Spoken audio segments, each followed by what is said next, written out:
초콜릿은 달콤해 달콤해 달콤해 오렌지는 상큼해 상큼해 상큼해. Hi guys! Welcome back to my YouTube channel. At ito ang ating Pelcor Vlogs. So, matagal-tagal din ako guys hindi nakapag-vlog.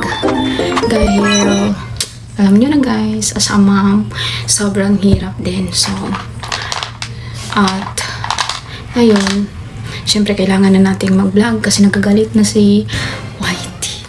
Kasi wala nang upload yung ano ko guys. So, ayoko naman masayang yung pinagharapan ko guys. So, kailangan kong i-continue yung pag-vlog kahit paminsan-minsan. At least meron once a week na upload. So, sa mga subscriber ko, thank you very much guys.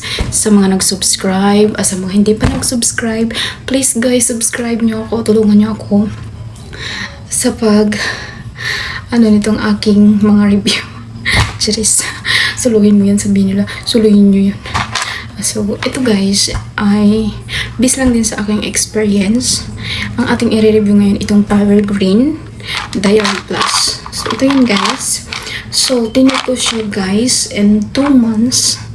So, kasi dati guys, as in super, ang laki ko talaga guys. Kasi diba, pag may anak na tayo, so, lakas tayong kumain. So, itong katawan ko, ito na yun ngayon guys. So, before guys, hindi ko siya ng picture, but malaki talaga ako guys. Ang timbang ko before is 75, I think. Yeah. Tapos, nung nag-exercise na ako guys, medyo nabawas-bawasan, pero hindi talaga siya sobrang payat agad. So, siyempre, talagang nasa tamang process tayo sa pagpapapayat. Hindi pwedeng biglaan kasi baka mag-dead ball. So, ang ginawa ko guys, minsan, ang ginawa ko, disiplina sa pagkain. Tapos, konti lang yung rice, 1 cup minsan. Minsan talaga hindi ako kumakain ng rice for ulam. Pero hindi din sabihin, hindi porket hindi ako kumain ng rice is marami na akong kakainin na ulam or ano. Ang ginawa ko parang yung tama lang na parang feel ko na mabusog na ako, yung tama, discipline lang talaga siya. So yun lang yung ginawa ko guys. Tapos bumaba na yung timbang ko, tapos sinabayan ko rin ng exercise every once a week, 2 times a week, ganyan. So ayun, hanggang nag-start ako guys noong September. I remember talaga, September ako nag-start diet 2025. So, nag-start ako niyan. So, September, October, November, December. Ayun, pumayat na ako ng konti doon guys. Medyo nakakatakbo na ako. Kasi yung ko dati, parang hirap na hirap ako tumakbo guys. Alam niyo yung parang hinihingal na ako pag tumakbo. Tapos malaki na yung tiyan ko guys. Parang dahil po yung buntis. Ayun, di ba? So, ayun guys. So, tayo? Fast forward. So, ang review natin ngayon guys, itong aking ginamit at ang aking experience about dito sa Diary Plus Power Green. So, ito guys ay pang siya guys, yung parang pampalit ng mga braso. So, nakakatulong talaga siya guys. Kasi yung braso ko dati guys, hindi siya ganito. As in, malaki siya guys. Parang busog na busog. Alam mo yung parang alagang kanin. Oo, parang alagang kanin talaga siya guys. Alagang kanin. Basta ganun talaga siya guys. Sobrang laki ng braso ko guys. So, hindi na siya ganun kalaki guys. So, tamang-tama lang. Kaya, sabi ko, nakadalawang bote lang ako guys. Ito meron pa nga isa. So, 1 month lang ang ginamit ko. So, ito pangalawa. So, 2 months lang. Pero in-stop ko siya guys. Tapusin nyo yung video ko para malaman nyo bakit ko in-stop. Okay? So, okay. So, ito guys is para medyo parang feel mo busog ka na. Tapos, kung nakakain ka ng marami, mailabas mo lang din siya. So, ititik mo pala siya guys before meal. So, may instruction naman siya guys. Nasa likod. Ayan. Ano ba yun? So, ayun. For adult, take 2 capsule 3 times daily. 2 in the morning and before meals. Okay? So, dalawa siya guys. Aray ko. Dalawa siya guys. Bago ako kumain ng breakfast, kailangan na inom ko na siya. Na, ano ko siya guys, ito 1 month. Ito pangalawa guys. So, na-try ko siya nung June. Na-try ko siya nung June. Ito yung June. Ito yung July. So, natapos ko siya. Tapos, ito na yung August. Pero, hindi ko nga siya guys. Ayun. Kasi, ito dapat, ubos na siya ng 1 month. Kaso guys, hindi ko siya, kumbaga, minsan, makakalimutan ko uminom.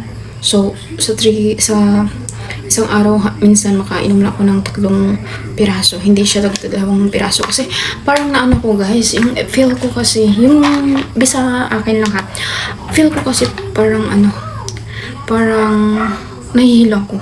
Yun yung na-feel ko. Tapos, parang nasusuka ako, ganun. Tapos guys, ang na-feel ko dito is kakaiba. Kaya, yung pangalawa na in-stop ko na siya guys. Kung sa ano lang na effective ba talaga siya pampapayat? Yes, makapapayat talaga siya guys. Effective talaga siya sa mga braso. Yun ang napansin ko sa braso ko. Kasi itong braso ko ngayon hindi siya ganito. Kasi wala lang akong picture. Kasi hindi ko na siya na-take. Kasi parang wala ako sa ano na mag-take ng before and after. So hindi ko na siya kasi wala ako sa ano na i-vlog ko sana siya.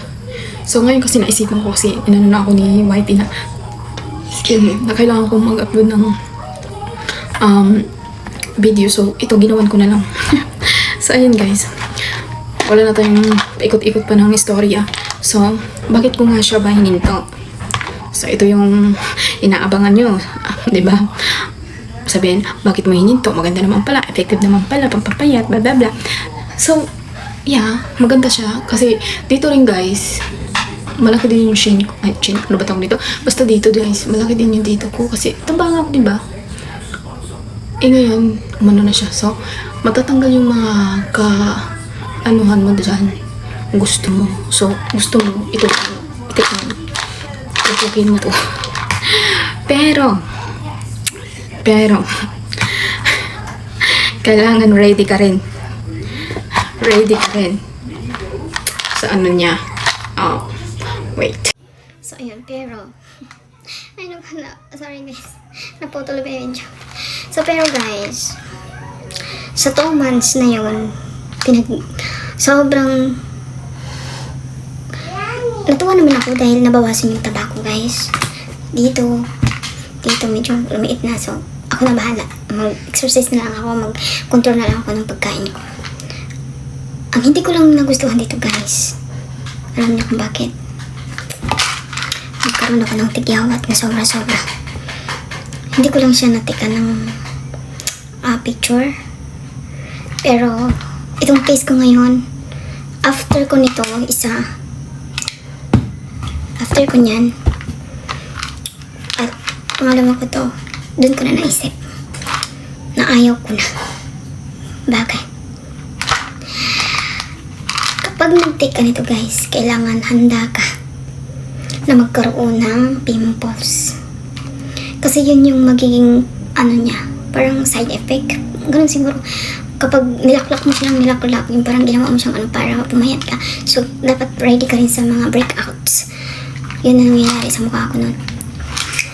Yung breakouts ko dito, ayun, meron pa nga siya guys. Pero, konti na lang kasi ginamot ko na. So, yun nga guys. Sorry, naputol yung ating vlog. Tinawag ako. So, ayun nga guys.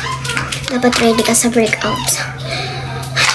Nagtataka ako guys, kasi sabi ko, simulan nung gumanit ako nito, simulan nung nag-inom ako nito, wala nang katapusan yung aking breakout.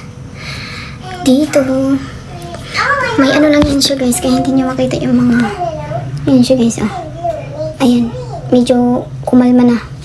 Kasi hindi na ako nagtuloy-tuloy paggamit. And 1 month, mag 1 months na ngayon guys na hindi na ako uminom. Pero nung unang months na nag-inom ako, so, ang dami niya guys. Lalo na dito, ayan oh, yung bakas ng kahapon. Andito talaga sa may dito. Hindi ako nauubusan guys. Hindi ako nauubusan ng tigyawat. Yun ang napansin ko. So, nung in-stop ko siya, dun nagsimula yung nag-heal yung aking mga tigyawat. Tapos, tsaka ako bumili ng, pang sa pimples. So, ngayon, wala na siya, guys. So, ano yung ginamit ko? Cheers. So, next video ko na lang i-review din kung ano yung ginamit ko para mawala yung aking mga pimples at yung mga tagyawat na sobra-sobra. Sobrang, lang ako guys dito sa product na to, na effective na talaga siya. Kaso, dapat ready ka sa breakout. So, kung sasabihin nyo, sinisiraan ko yung, brand, no. Based lang sa aking experience. So, nasa inyo yung kung gagamitin nyo. At iba-iba naman din tayo ng, guys, kung sa akin ganito yung experience ko, baka sa iba hindi. So, iba-iba naman tayo kung sa akin nagbe-breakout ako, sa inyo hindi. Or gumanda kayo dito. So, iba-iba tayo ng experience dito sa product na to. So, itong sinabi ko ay based lang sa aking experience, okay? So, guys, kung gusto nyo ng ibang video pa, about sa ginamit kong pang sa pimples at yung ginamit ko para parang akala mo naka foundation ako guys, pero hindi guys, may ginamit din ako dyan na parang sabi ko ito na ata yung product na sobrang ganda kasi hindi mo na siya kailangan hindi mo na kailangan maraming ilagay para magmukha kang fresh, okay? So next video gagawa ako about sa nilagay ko din. So, ayun guys, comment lang kung sino yung naka-try na nito at ano yung experience nyo para alam din ng iba kung ano yung experience din nila. At ito yung aking experience lang. So, ayun lang guys. Yun lang yung ma-share ko sa inyo. So, ayun lang guys. Sa mga hindi pa nag-subscribe sa aking YouTube channel, subscribe nyo naman kayo guys. Sobrang tagal na tong channel na to guys. Tinatamad ako. Pero ngayon, kapag supportahan nyo ako guys, sa pag-follow nyo, sa pag-like nyo, or sa pag-comment nyo, malaking tulong na yan para sa akin as a single mom. So, thank you so much guys sa panonood at sana tulungan nyo ako para ipagpatuloy ko pa itong aking pang-vlog. So, thank you so much guys. Don't forget to subscribe my YouTube channel. Bye-bye.